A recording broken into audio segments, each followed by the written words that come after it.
Hello viewers, yes, this is Ranjana ma'am and you're watching Yes, it's mine as well as your channel. And yes, today it's a continuation of Act 4, Scene 3 of Julius Caesar. I had told you it is a very lengthy scene and so I will not do it in one go. Why? Because you all will get bored. So I had stopped at line number 165 or something, somewhere between, because in different books the line numbers are given in a different way. So in my book it's 165. So rather I would say that when Messala comes in with Titinius, we will resume from there. But when I smile, you all know what is coming. If you have not subscribed to my channel up till now, please do. And don't forget to press the like button. Should I say it like this or like this? No, it's like this. Don't forget to press the like button. I know you all like it, but I don't know why you don't give the like. Many of my students say, ma'am, you are very underrated for the work you are doing. Well, I think whatever I get, I'm happy with it. Anyway, so what are we waiting for? Let's start.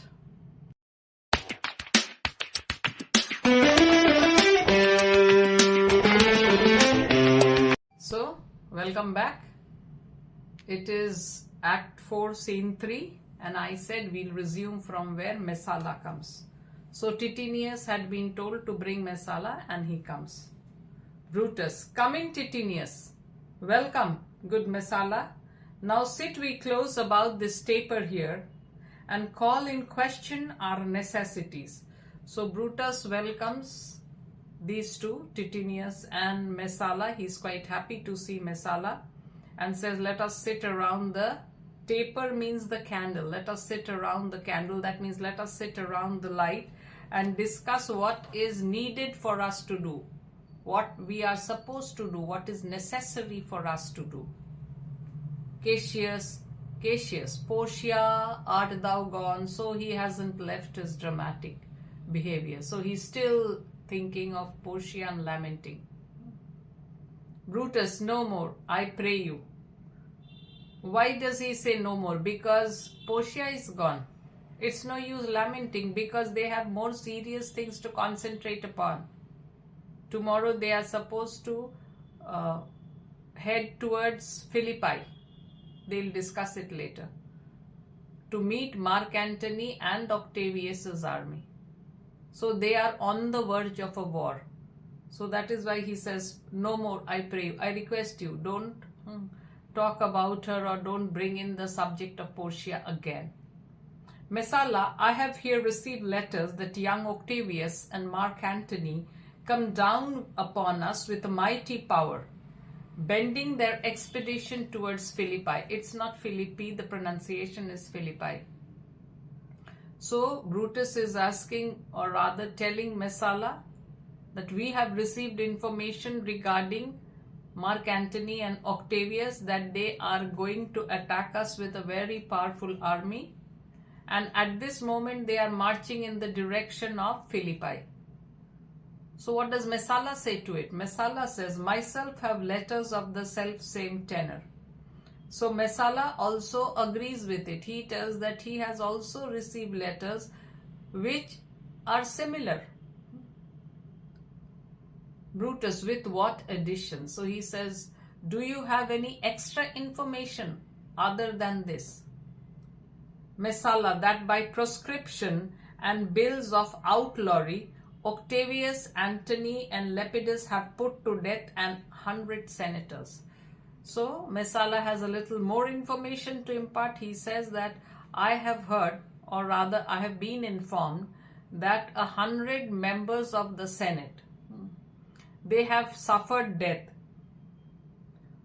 They have been given orders of death on account of their being outlaws. Since they have been branded as outlaws and they have been given the death sentence. As such, 100 senators have been executed. Brutus, therein our letters do not well agree. So Brutus says here, regarding the figures of death, my information doesn't tally with you. Why? What information has Brutus received? Mine speak of 70 senators that died by their proscriptions, Cicero being one. So according to Brutus, or according to the information that Brutus has received, that only 70 senators have died and one of them is Cicero. Cicero, remember Cicero? Cassius, Cicero won. So Cassius cannot believe that Cicero also has been executed. He has been put to death. Messala, Cicero is dead, and by that order of proscription. Yes, Cicero is dead. Had you letters from your wife, my lord? Now he brings in the topic of Brutus's wife, Portia. And even Brutus must be waiting for confirmation of this. He has heard from one source that Portia is dead. But he wants Messala also to confirm it. So he wants to know if Messala has heard anything about Portia. So Messala is asking, my lord, have you got any news about Portia, your wife? No, Messala. He's telling a lie. A little while ago only he told Cassius that he has received information that Portia has died, and that also in a strange way, by swallowing charcoal, swallowing fire. Nor nothing in your letters writ about her. So of the letters you have received, don't they contain any news about her? Brutus, nothing, Messala. So he wants Messala to speak. So he says, no, I haven't got any letters or any information about her. That methinks is strange. So Messala finds it strange that Brutus should get information about the death of 70 senators, and yet his informer hasn't informed him about the death of Portia. So he finds it strange. Now Brutus says, why ask you? Hear you aught of her in yours? So Brutus is saying, why do you ask about her? Have you got any information in your letter about her?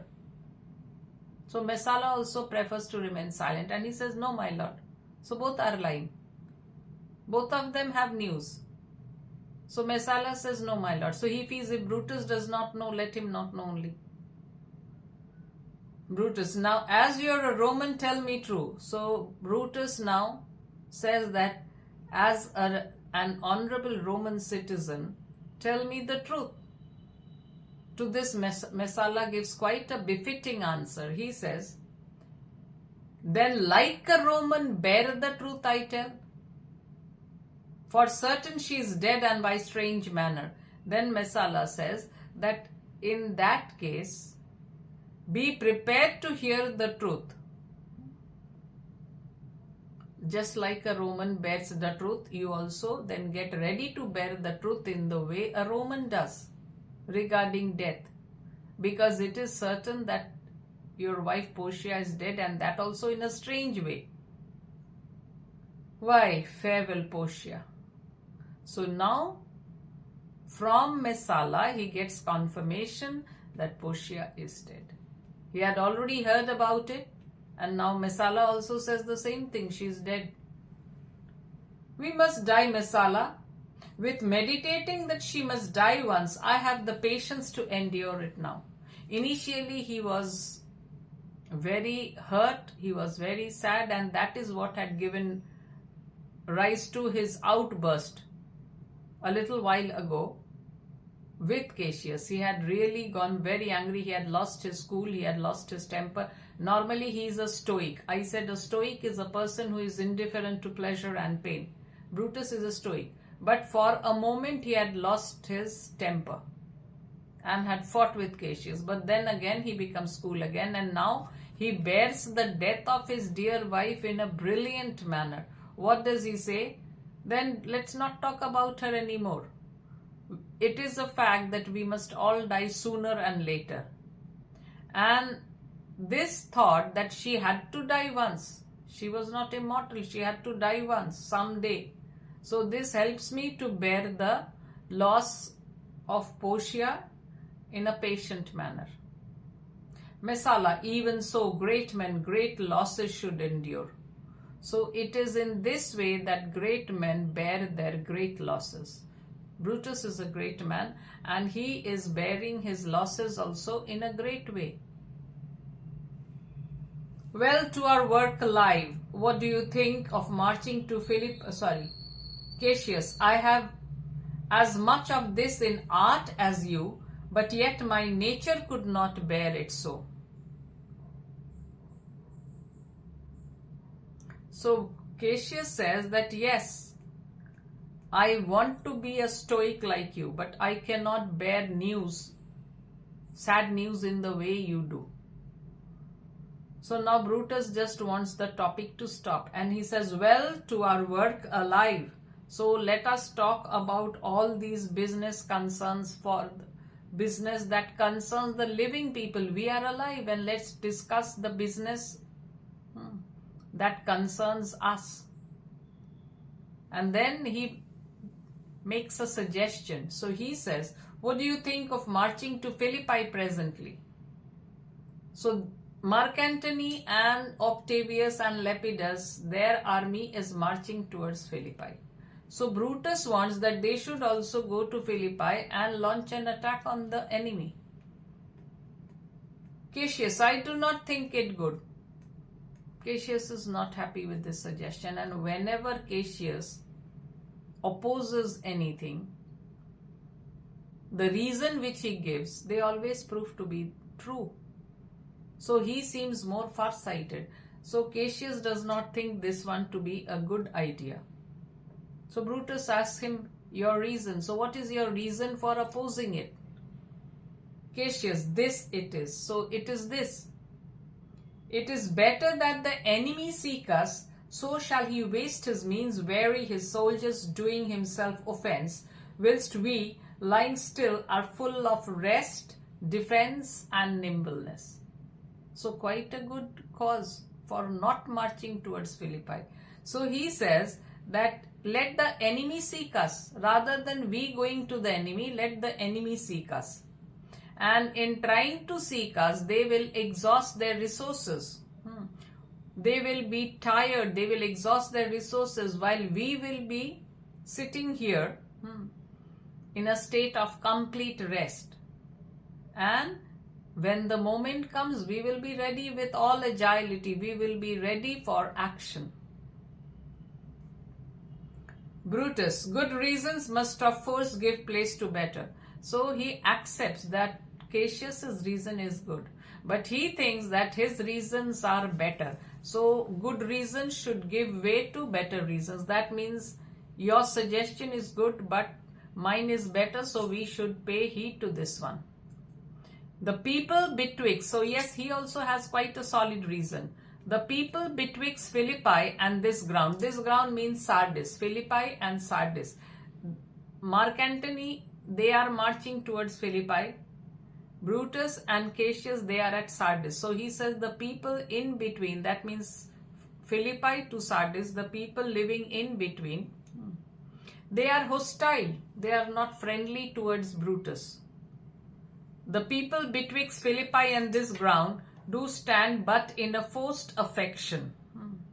So they are supporting us not voluntarily, because they are forced, because they are compelled. They are supporting us. For they have grudged us contribution. So how does Brutus assume that they are siding with us just because they are compelled? Because they have reluctantly or unwillingly supplied them with funds. That means they did not give the funds voluntarily. They did not donate the funds voluntarily to Brutus's army, but in an unwilling or reluctant manner, they supplied the funds. The enemy marching along by them shall make a fuller number up. So when the enemy comes towards us from Philippi, they are heading towards Philippi. From Philippi, when they come to seek us at Sardis, so there are every chances that these people who are staying between Philippi and Sardis and are not really friendly disposed towards us, they might join Mark Antony's army. And in this way, Mark Antony's army will be filled with more soldiers. Come on, refresh, new added. So since newly added troops will join them, so they will be fully reinforced with fresh troops. From which advantage shall we cut him off, if at Philippi we do face him there? So if we instead go to Philippi, we will stop these people from joining him, because these people will be at our back.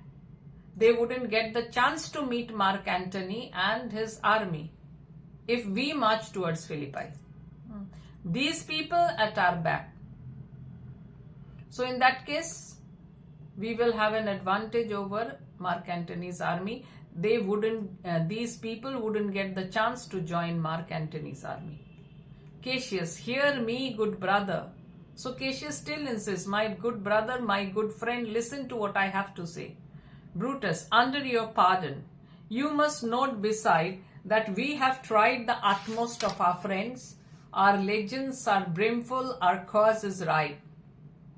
So Brutus tells, please excuse me, forgive me. But you must also consider this fact that we have put all our friends to test. We have obtained all the help that we can get from them. All the help we can get from our friends, we have already got it. And our strength is at its peak at this moment. And our plans, right? They are fully matured. The enemy increaseth every day, whereas the enemy is every day becoming stronger and stronger. That means we have reached the peak of our resources, means we have reached the peak of our strength. Nothing more to gain. Whereas the enemy is gaining strength day after day. So then who is in a better position? At this moment it may be Brutus, because they are at the top. But enemy, they are also gaining strength day by day. So we shouldn't let them reach that state in which we are in if we attack now. So I'll give you a little comparison. Brutus and his men, we can compare them to the full moon. What we say Purnima, full moon. And Mark Antony's army, they are as if, you must have seen that after the new moon, or Amavasya, so it keeps on, the moon keeps on increasing day by day. So Mark Antony's army can be that. So they are increasing every day. In the same way, the moon increases its size every day till it reaches the full moon. So Brutus's army is already full moon. Now it will be a path of decline. If they don't take advantage of this situation, they are in their full glory. They are in their full strength. So this is the best time for them to take advantage of the situation. So he says, the enemy increaseth every day. We are at the height, are ready to decline. So we are at the height of our power, and soon we will be on the path of decline. So what does he suggest? That we should make the most of the opportunity which is in front of us. There is a tide in the affairs of men, which taken at the flood leads on to fortune. Omitted, all the voyage of their life is bound in shallows and in miseries. So he is saying very philosophically that each man or every man at some time or the other in his life gets an opportunity of improving his fortunes by taking advantage of the favorable situations which surrounds him. So if he takes advantage of the situation, his life becomes better. But if he neglects or refuses to accept, refuses this opportunity, if he doesn't take advantage of this opportunity, then maybe he might never get this opportunity again. He might say, oh, let this opportunity go, I'll wait for another opportunity. That opportunity might never come. And in that case, his life journey comes to a sorrowful end. So he doesn't get any opportunity again in his life. So when you get an opportunity, make the maximum use of it. This is what he's trying to tell. So we are at the height of our part, so we should take advantage of this situation. If we neglect it, like waiting here for them to come, so if we neglect the opportunity, our life might result in a failure. On such a full sea are we now afloat, and we must take the current when it serves us, or lose our ventures. So such an opportunity is in our hands now, and our effort will end in failure if we don't take advantage of it. Opportunity has come, so we have to take hold of it. We have to grasp this opportunity, because if we don't, it might result in failure. So finally Cassius also relents, he agrees. Then with your will, go on, we'll along ourselves and meet them at Philippi. So finally Cassius is convinced and he agrees that yes, we will march towards them and meet them at Philippi. Brutus, the deep of night is crept upon our talk, and nature must obey necessity, which we will niggard with a little rest. There is no more to say. So Brutus says, yes, it is night. While we were talking, night has fallen, and it is desirable that we should take some rest, because we cannot undermine the claims of nature. Nature claims that we should take some rest. And then he asks that, do you have anything else to say? Do we have anything else to discuss? No more. Good night. Early tomorrow will we rise and hence. So Cassius says, no, there is nothing else to discuss. So let me wish you good night. And tomorrow we will start our marching early in the morning.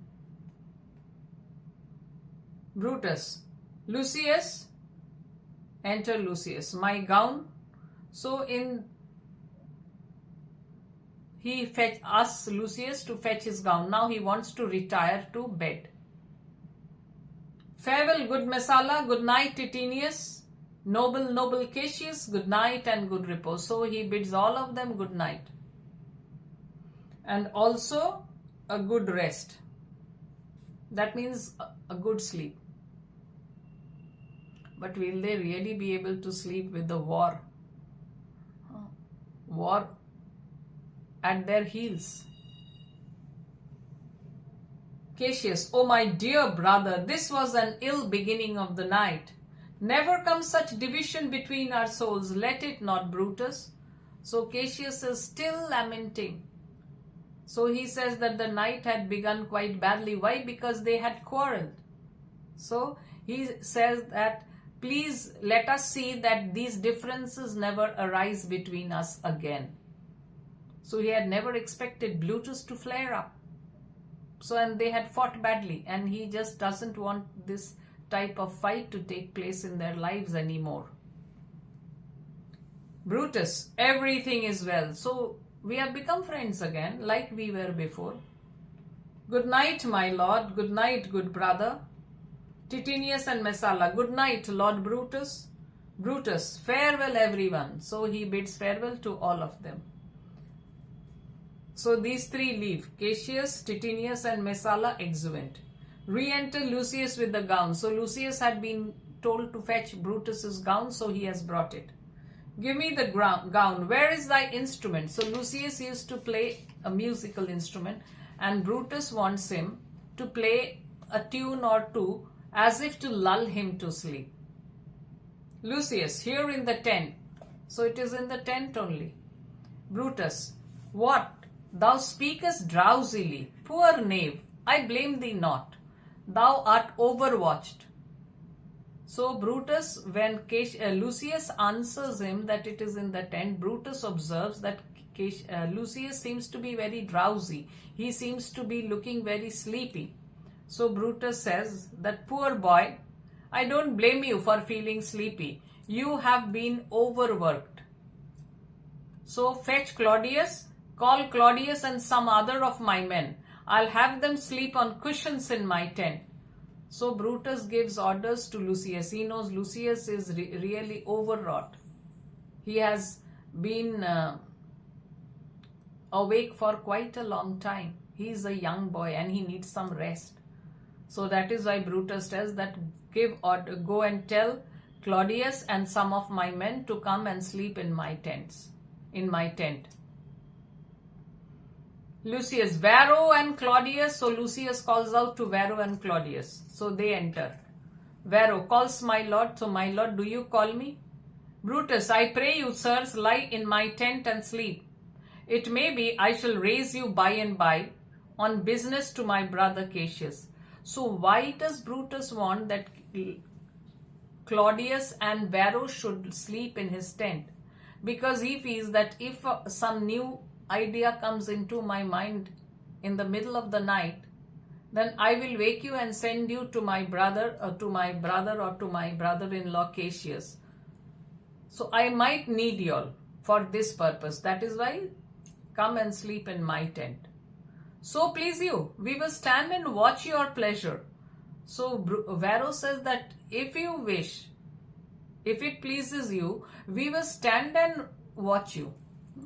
So we will stand and wait for you. Brutus, I will not have it so. No, I cannot allow this to happen. I cannot let you stand and wait on me. Lie down, good sirs, it may be I shall otherwise bethink me. So he tells that go to sleep. Lie down, go to sleep. I might change my mind. It is quite possible that I might have a change of mind. Look, Lucius, here is the book I sought for, so I put it in the pocket of my gown. So then Brutus puts on his gown and puts his hand inside the pocket of the gown and he finds a book. So Brutus had been searching for this book and he had been asking Lucius, Lucius, where is my book? I gave it to you and all that. But Lucius had refused to, he had declined. He had said, denied it, that no, I don't have it. So now Brutus finds it in the pocket of his coat. Varro and Claudius, they lie down. Lucius, I was sure your lordship did not give it me. So Lucius says that I was definite that you did not give it to me. Most probably Brutus had told that I gave it to you, Lucius, where is the book? So that is why now Lucius says that I was certain that you had not given it to me. Brutus, bear with me, good boy, I am much forgetful. So he says, please endure my forgetfulness, my dear boy. Canst thou hold up thy heavy eyes a while and touch thy instrument, a strain or two? Then he requests Lucius that can't you remain awake for a little more? Can't you remain awake a little more and play a note in your instrument? Play one or two notes in your instrument. By instrument he means the musical instrument. Lucius, ay, my lord, an it please you. Lucius is a devoted servant. He is very sleepy. He is on the verge of falling asleep. But he says that, yes, my lord, if it pleases you. It does, my boy. I trouble thee too much, but thou art willing. But Brutus is also a good master. That is why Lucius is dedicated. He is a dedicated servant. Why? Because Brutus is also a good master. So Brutus says, yes, it pleases me to listen to you while you play the instrument. I know I trouble you a lot, but you are also willing. Lucius, it is my duty, sir. Sir, it is my duty to listen to you. Brutus, I should not urge thy duty past thy might. I know young bloods look for a time of rest. So Brutus acknowledges the fact that he gives Lucius a lot of work to do or a lot of trouble. So he says that even if you are willing and even if you consider it your duty, but you need some rest. Young men, they need a certain amount of rest. I have slept, my lord, already. My lord, I have already had some sleep. But it is not so. He is really at this moment very asleep. You will find proof of it. It was well done, and thou shalt sleep again. So if you have already slept a little, you have done the right thing, and I will soon leave you to sleep again. I will not hold thee long. So I will not keep you for long, or I will not detain you for a long time. If I do live, I will be good to thee. So there is an uncertainty. He doesn't know whether he will survive the war or not. But if he survives the war, tomorrow they are going to march towards Philippi, and then the war will start. And no one knows for certain who will survive and who will die. So he says, if I live, I will be good to you. So Lucius starts playing the music, and while playing, he falls asleep. He is so sleepy, poor boy. Music and a song, Lucius falls asleep. So Brutus says, this is a sleepy tune. So Lucius played a sleepy tune, and while playing it only, he falls asleep. O murderous slumber, layest thou thy leaden mace upon my boy that plays the music? So he is as if calling upon sleep. So he is calling upon sleep as murderous and telling that, are you exercising your influence on my boy who is playing you music? So he is playing you music and you are influencing him only. Gentle knave, good night. I will not do thee so much wrong to wake thee.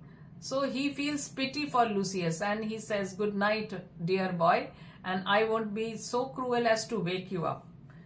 If thou dost not, thou breakest thy instrument. So if you nod or if you doze, your instrument will fall from your hands and break. I'll take it from thee. And good boy, good night. So he bids good night to Lucius, though Lucius is not aware of it. He is fast asleep. Let me see. Let me see. So he has taken that book which he had found in his pocket, in the pocket of his gown. So he takes that book and turns the pages. Let me see. So let me see. Is not the leaf turned down where I left reading? So what is he really searching for? He's searching for that page where he had stopped reading. So he has folded the page. So he's looking for that page. Here it is, I think. And then he finally finds the page where he had stopped. So he sits down and now sees something. Shakespeare's use of supernatural. So there is an apparition or the ghost of Caesar comes. How ill this taper burns. So Brutus finds the room very dull, or the tent, the inside of the tent very dull, half or plunged in semi-darkness, and he comments on the candle burning very dimly. And then he sees the ghost. Ha, who comes here? I think it is the weakness of mine eyes that shapes this monstrous apparition. So when he sees, he is shocked. And then he feels that I think the dimness of my, or the haziness of my eyes which conjures or which forms this shape, so terrible, it comes upon me, so it is heading towards me. The ghost of Caesar is coming towards Brutus. Art thou anything? So he is brave enough to ask the ghost, are you anything? Are you some god, some angel, or some devil? So he questions the apparition. So are you something divine? Or are you an illusion? Are you a devil? Are you an angel? That makest my blood cold and my hair to stare? So are you some demon that has come to frighten me? and make my hair stand on one end.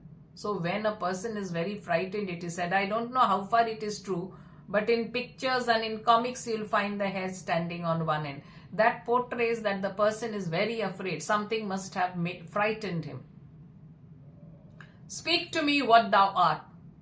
So tell me what you are. So what are you? Are you a ghost? Or are you a demon? Are you a divine? Are you God? Are you an angel? Are you the devil? Ghost, thy evil spirit, Brutus. So I am your evil spirit. Why comest thou? So why have you come? To tell thee that thou shalt see me at Philippi. So I have come here to tell you that we will again meet at Philippi. Well, then I shall see thee again. So Brutus is putting a question. As if once is not enough, you will come and meet me again. You will visit me again at Philippi. At Philippi. Yes, I will see you at Philippi. Why? I will see thee at Philippi then. Okay, then I'll meet you there. So the ghost leaves. Now I have taken heart, thou vanishest. So now I think you have gone. And since you have gone, I have got back my courage. That means so long as the ghost was here, even though Brutus spoke to the ghost, but he was scared. But now that the ghost has left, he is again courageous. Ill spirit, I would hold no more talk with thee. So, and then he curses. So I would hold more talk with thee. So he says that my evil spirit, I wish to have more talks with you. And then he suddenly keeps on calling to these people. Boy, Lucius, Varro, Claudius, sirs, awake, Claudius. So he shouts and he tries to wake them up. Lucius, the strings, my lord, are false. So Lucius is sleeping, and in his sleep he thinks that he's still playing his musical instruments, and he tells that, my lord, the strings of my instrument, they are out of tune. Brutus, he thinks he's still at his instrument. So Brutus says that Lucius must be thinking that he's still playing the instrument.